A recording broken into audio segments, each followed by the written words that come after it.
جو آدمی لوگوں کی حالت دیکھ کر عبرت پذیر نہیں ہوتا، اللہ تعالیٰ اس کی حالت سے اور لوگوں کو عبرت دلاتا ہے۔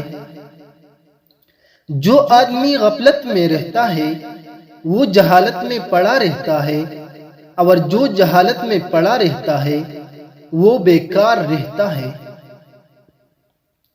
جو آدمی دوسرے لوگوں کے غیب کی تلاش میں رہتا ہے، اللہ تعالیٰ اس کی غیب ظاہر کر دیتا ہے۔ جب آنکھ کے نفس کی پسندیدہ چیزیں دیکھنے لگے تو دل انجان سے اندھا ہو جاتا ہے۔ کبھی اپنی زبان سے کسی کی غیب بیان نہ کرو، کیونکہ غیب تم میں بھی ہے اور زبان لوگوں کی بھی ہے۔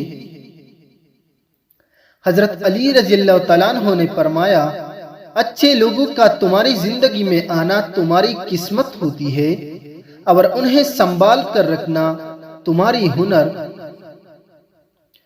حضرت علی رضی اللہ تعالیٰ عنہ نے فرمایا، اگر کوئی تم سے جلتا ہے تو بجائے غصے ہونے کے ان کی جلن کی قدر کرو، کیونکہ یہی وہ لوگ ہیں جو تمہیں خود سے بہتر سمجھتے ہیں۔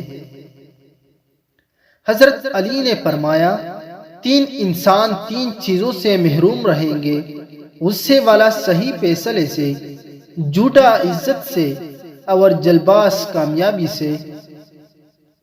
حضرت علی رضی اللہ تعالیٰ عنہ نے فرمایا، ان لوگوں کو کونے سے ڈرو جن کے نزدیک دوستی کے رشتے خون کے رشتوں سے زیادہ عزیز ہے۔ مرد کی مردانگی ختم ہونے لگے تو ایک دانہ کھالے، کشمش کو رات کو شہد میں رکھ لے اور پھر صبح کو تازہ دودھ کے ساتھ اس دانے کو کھا لے۔